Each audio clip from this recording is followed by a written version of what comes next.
ನಾನು ಮೊದಲ ಸಲ ನಾಗಮಲೆಗೆ ಬಂದಾಗ ತೆಗೆದಂತಹ ಒಂದು ವಿಡಿಯೋ ತುಂಬ ವಿಶೇಷವಾಗಿತ್ತು. ನಾಗಮಲೆಗೆ ಹೋದಾಗ ಆ ಒಂದು ಸಂದರ್ಭವನ್ನು ನಾನು ನಿಮ್ಮ ಜೊತೆ ಹಂಚ್ಕೊಳ್ಳಲು ಈ ಒಂದು ವಿಡಿಯೋವನ್ನು ಈಗ ಎಡಿಟ್ ಮಾಡಿ ಹಾಕ್ತಾ ಇದ್ದೇನೆ. ಮಲೆ ಮಹದೇಶ್ವರ ಸ್ವಾಮಿ ಬೆಟ್ಟಕ್ಕೆ ನೀವು ಬಂದಾಗ ಆ ಮಾದಪ್ಪನ ದರ್ಶನ ಆದಮೇಲೆ ನಂತರ ಹೋಗಬೇಕಾಗಿರೋದು ನಾಗಮಲೆಗೆ ಹೋದರೆ ಆ ನಾಗಮಲೆಯಲ್ಲಿ ಮಾದಪ್ಪನ ದರ್ಶನ ನಿಮಗೆ ಆಗುತ್ತೆ. ಮಲೆ ಮಹದೇಶ್ವರ ಸ್ವಾಮಿ ಬೆಟ್ಟಕ್ಕೆ ಬಂದಾಗ ಅಲ್ಲಿ ನಿಮಗೆ ಜೀಪ್ಗಳು ಸಿಗುತ್ತೆ. ಜೀಪ್ಗಳನ್ನು ಹತ್ತಿ ನಾಗಮಲೆಗೆ ಬರಬೇಕು. ನಾಗಮಲೆಗೆ ಬರೋ ದಾರಿ ಹೀಗೆ ಇರುತ್ತೆ, ಹಳ್ಳ ಕೊಳ್ಳ ದಿನ್ನೆ. ಈ ಜಾಗಗಳಲ್ಲಿ ಜೀಪ್ಗಳಲ್ಲೇ ಬರಬೇಕು, ಕಾರುಗಳಲ್ಲಿ ಬರಲಿಕ್ಕೆ ಆಗೋದೇ ಇಲ್ಲ. ಬೆಳಗಿನ ಜಾವವೇ ಹೊರಟ ಕಾರಣ ನಾವೇ ಮೊದಲಿಗರು. ಸೊ ಹೋಗಬೇಕಾದ್ರೆ ಫಸ್ಟ್ಗೆ ನಿಮಗೆ ಕಾಣಿಸ್ತಾನೆ ಗಣಪತಿ ಪೂಜೆ ಮಾಡೋದಕ್ಕೆ ಹುಡುಗ ಬೆಂಕಿ ಪೆಟ್ಟಿಯನ್ನು ತೆಗೆದುಕೊಂಡು ಒಂದು ಮಂಗಳಾರತಿ ಮಾಡಿಕೊಡ್ತಾನೆ. ಸೊ ಇದೇ ಫಸ್ಟ್ ಜರ್ನಿ, ಫಸ್ಟ್ ಜೀಪು ನಾವು ಹೋಗ್ತಾ ಇರೋದು. ಮಾದಪ್ಪ ಒಂದೇ ಮಲೆಯಲ್ಲಿಲ್ಲ, 77 ಮಲೆಗಳಲ್ಲಿದ್ದಾನೆ. ಸೊ ಆತನನ್ನು ನೋಡಲು ನಾವು ಹೋಗ್ತಾ ಇದ್ದೀವಿ. 77 ಮಲೆಗಳನ್ನು ಸುತ್ತಬೇಕು ಅಂದರೆ ತುಂಬಾ ಕಷ್ಟ. ಈಗ ನಾವು ನಾಗಮಲೆಯನ್ನು ನೋಡಲಿಕ್ಕೆ ಹೋಗ್ತಾ ಇದ್ದೀವಿ. ಇಲ್ಲಿ ಕೆಲವರನ್ನ ಕೇಳಿದ್ರೆ ನಿಮಗೆ ಬೇರೆ ಬೇರೆ ಮಲೆಗೆ ಹೋಗುವ ಸಂದರ್ಭಗಳನ್ನು ಹೇಳ್ತಾರೆ. ಆ ಸಂದರ್ಭದಲ್ಲಿ ಆ ಮಲೆಗಳಿಗೆ ಹೋಗಿ ಆ ದೇವರನ್ನು, ಆ ಮಾದಪ್ಪನನ್ನು ನೋಡಿ ಬರ್ಬೋದು. ಈಗ ದೂರದಲ್ಲಿ ಕಾಣಿಸ್ತಾ ಇದೆಯಲ್ವಾ, ಆ ಜಾಗದಲ್ಲಿ ನಮ್ಮನ್ನು ಬಿಡ್ತಾರೆ. ಆ ಜಾಗದಿಂದ ನಾವು ಮತ್ತೆ ನಡ್ಕೊಂಡು ನಾಗಮಲೆಗೆ ಹೋಗಿ ಅಲ್ಲಿ ದರ್ಶನ ತೆಗೆದುಕೊಂಡು ಮತ್ತೆ ರಿಟರ್ನ್ ಇಲ್ಲಿಗೆ ಬರಬೇಕಾಗುತ್ತೆ. ರಿಟರ್ನ್ ಬರೋದು ಅಂದರೆ ಸಂಜೆ ಯಾವಾಗೂ ನಮಗೆ ಬೇಕಾದ ಟೈಮಿಗೆ ಅಲ್ಲ, ಸಂಜೆ ಒಂದು 5 ಗಂಟೆ ಒಳಗಡೆ ನಾವು ಈ ಜಾಗದಲ್ಲಿದ್ದರೆ ನಮಗೆ ಗಾಡಿಗಳು ಸಿಗುತ್ತೆ, ಇಲ್ಲಾಂದರೆ ಗಾಡಿಗಳು ಸಿಗೋದಿಲ್ಲ. ಬರ್ತಾ ಇದ್ದಂತೆ ಅಜ್ಜಿ ಬಿಸಿ ಬಿಸಿ ಇಡ್ಲಿ ರೆಡಿ ಇದೆ, ತಿಂದ್ಬಿಟ್ಟು ಹೋಗ್ರಪ್ಪ ಅಂತಾರೆ. ನಾವು ಬಂದು ತಿಂತೀವಿ ಅಂದರೆ ಇಲ್ಲಪ್ಪ ಈಗಲೇ ತಿನ್ನಿ, ಬಿಸಿ ಬಿಸಿ ಚೆನ್ನಾಗಿದೆ ಅಂತಾರೆ. ಸರಿ ನೋಡೋಣ ಅಂತೇಳ್ಬಿಟ್ಟು ನಾನು ಇಡ್ಲಿಯನ್ನು ತೆಗೆದುಕೊಂಡೆ. ತುಂಬಾ ಚೆನ್ನಾಗಿತ್ತು, ಅಥೆಂಟಿಕ್ ಸ್ಟೈಲು, ಹಳೇ ಕಾಲದ ರೀತಿಯಲ್ಲಿ ಇವರು ಆ ಇಡ್ಲಿಗಳನ್ನು ಬೇಯಿಸ್ತಾ ಇರೋದು. ಆ ಬಟ್ಟೆಯಲ್ಲೇ ಬೇಯಿಸಿ, ಸೊ ಕಟ್ಟಿಗೆ ಒಲೆ ಬಟ್ಟೆಯಲ್ಲಿ ಬೇಯಿಸಿ, ಚಟ್ನಿ ಅಂತೂ ತುಂಬಾ ಚೆನ್ನಾಗಿತ್ತು. ಸೊ ನೀವು ಹೋದರೆ ಈ ಜಾಗಕ್ಕೆ ತಪ್ಪದೆ ಇದನ್ನು ಟ್ರೈ ಮಾಡಿ.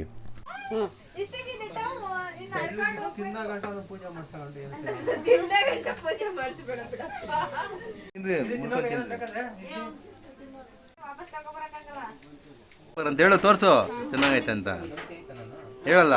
ಸೂಪರ್ ಅಂತ ಹಿಂಗನ್ನು, ಸೂಪರ್ ಅಂತ ಹಂಗನ್ನೇ. ಈಗ ನಮ್ಮ ಜರ್ನಿ ಶುರುವಾಗುತ್ತೆ ಇಲ್ಲಿಂದ.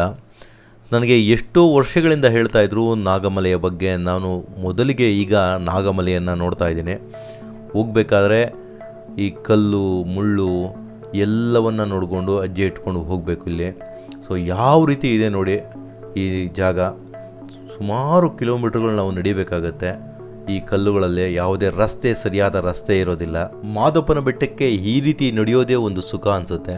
ಎಷ್ಟೋ ಜನ ಚಪ್ಪಲಿಗಳನ್ನು ಬಿಟ್ಟು ಇದೇ ರೀತಿ ನಡ್ಕೊಂಡು ಹೋಗ್ತಾರೆ ಈ ಕಲ್ಲು ಮುಳ್ಳುಗಳಲ್ಲೇ. ಇವೆಲ್ಲವನ್ನು ನೋಡ್ತಾ ಇದ್ರೆ ಯಾವುದೋ ಹಳೇ ಕಾಲದ ಸಿನಿಮಾ ನೋಡ್ದಂಗೆ ಅನುಭವ ಆಗ್ತಾ ಇದೆ. ಯಾಕೆಂದರೆ ಎಲ್ಲ ಹಳೇ ಕಾಲದ ಮನೆಗಳು. ಹಿಂದೆ ತುಂಬ ಜನ ಈ ಕಡೆ ಪಾದಯಾತ್ರೆ ಬಂದವರು ಹೇಳ್ತಾ ಇದ್ರು, ನಮ್ಮ ರಿಲೇಷನ್ಸಲ್ಲಿ ಹೇಳ್ತಾ ಇದ್ರು, ಮಾದಪ್ಪನ ಮಲೆ ನಾಗಮಲೆಗೆ ಹೋದಾಗ ಆ ನಾಗಮಲೆ ದಾರಿಯಲ್ಲಿ ಎಷ್ಟೋ ಜನ ಬಡವರು ಇರ್ತಾರೆ. ಏನಾದರೂ ಕೊಡಿ, ಕಾಸು ಕೊಡಿ ಅಂತೆಲ್ಲ ಕೇಳ್ತಿರ್ತಾರೆ. ಯಾಕಂದರೆ ಅಷ್ಟು ಬಡತನ, ಅಷ್ಟು ಜನ ಅಲ್ಲಿ ಇದ್ದಾರೆ ಅಂತೆಲ್ಲ ಹೇಳ್ತಾಯಿದ್ರು. ಸೊ ಬಂದಾಗ ತಕ್ಕಮಟ್ಟಿಗೆ ಈಗೆಲ್ಲ ಇಂಪ್ರೂವ್ ಆಗಿದೆ, ಮೊದಲಷ್ಟು ಇಲ್ಲ ಅನಿಸುತ್ತೆ. ಆದರೂ ಕೇಳ್ತಾರೆ ಏನಾದರೂ ಕೊಡಿ ಅಂತೆಲ್ಲ. ಇವೆಲ್ಲವೂ ದೊಡ್ಡ ಕಾಡಿನ ಪ್ರದೇಶ, ಯಾವುದೇ ವೆಹಿಕಲ್ಗಳ ಸಂಚಾರ ಇರೋದಿಲ್ಲ.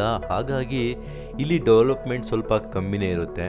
ಈಗ ಪ್ರವಾಸಿಗರು ಬರುವ ಕಾರಣ ಇಲ್ಲಿ ಒಂದಷ್ಟು ಅಂಗಡಿಗಳಿದೆ, ಮೊಬೈಲು, ಫ್ರಿಜ್ಜು, ಕರೆಂಟು ಅಂತ ಸ್ವಲ್ಪ ಮಟ್ಟಿಗೆ ಒಂದಷ್ಟು ಡೆವಲಪ್ಮೆಂಟ್ ಆಗಿದೆ ಅಂತ ಹೇಳ್ಬೋದು. ಆದರೆ ರಸ್ತೆ ಅಂತೂ ಇಲ್ಲವೇ ಇಲ್ಲ. ಈ ಕಾಡಿನ ಪ್ರದೇಶದಲ್ಲಿ ಇದೇ ರೀತಿ ನೀವು ನಡ್ಕೊಂಡು ಹೋಗಬೇಕಾಗತ್ತೆ.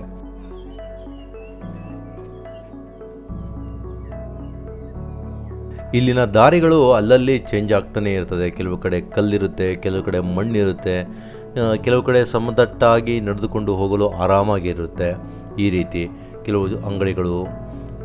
ಸೊ ಇಲ್ಲಿಂದ ಇನ್ನೊಂದಷ್ಟು ಹತ್ತೋದಿದೆಯಲ್ಲ, ಇದು ತುಂಬಾ ಡಿಫಿಕಲ್ಟ್ ರೀ, ತುಂಬಾ ಸುಸ್ತು ಮಾಡಿಬಿಡುತ್ತೆ. ನೀವು ಎಷ್ಟೋ ದೂರದಿಂದ ನಡ್ಕೊಂಡು ಬಂದರೂ ಇಲ್ಲಿಂದ ಈಗ ಬೆಟ್ಟಕ್ಕೆ ಹತ್ತೋದಿದೆ ನೋಡಿ, ಇದೇ ಬೆಟ್ಟದಲ್ಲಿ ಮಾದಪ್ಪ ಇರೋದು. ಸೊ ಈ ಮಾದಪ್ಪನ ಜಾಗಕ್ಕೆ ಹತ್ತೋದಕ್ಕೆ ತುಂಬಾ ಸುಸ್ತಾಗ್ಬಿಡುತ್ತೆ. ಸೊ ಗಣೇಶ ಕಾಣಿಸ್ತಾನೆ ಮೊದಲು, ದೂರದಲ್ಲಿ ನಮಗೆ ಮಾದಪ್ಪ ಕಾಣಿಸ್ತಾನೆ.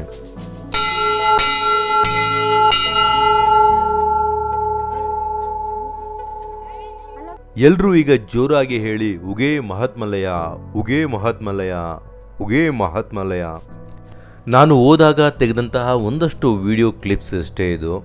ಸೊ ನಾನು ನೆಕ್ಸ್ಟ್ ಹೋದಾಗ ಖಂಡಿತವಾಗಲೂ ಮಾದಪ್ಪನ ಒಂದು ಚರಿತ್ರೆ, ಈ ಜಾಗದಲ್ಲಿರುವಂತಹ ಮಹಿಮೆ, ಪ್ರತಿಯೊಂದು ವಿಡಿಯೋವನ್ನು ಅದ್ಭುತವಾಗಿ ಚಿತ್ರೀಕರಿಸಬೇಕೆಂಬ ಆಸೆ ನನಗಿದೆ. ಆ ಮಾದಪ್ಪ ಯಾವತ್ತು ಆ ಅವಕಾಶ ಕೊಡ್ತಾನೋ ಆವತ್ತು ಖಂಡಿತವಾಗಲಿ ಒಂದು ಅದ್ಭುತವಾದಂಥ ವಿಡಿಯೋವನ್ನು ನಿಮ್ಮ ಮುಂದೆ ತರ್ತೇನೆ.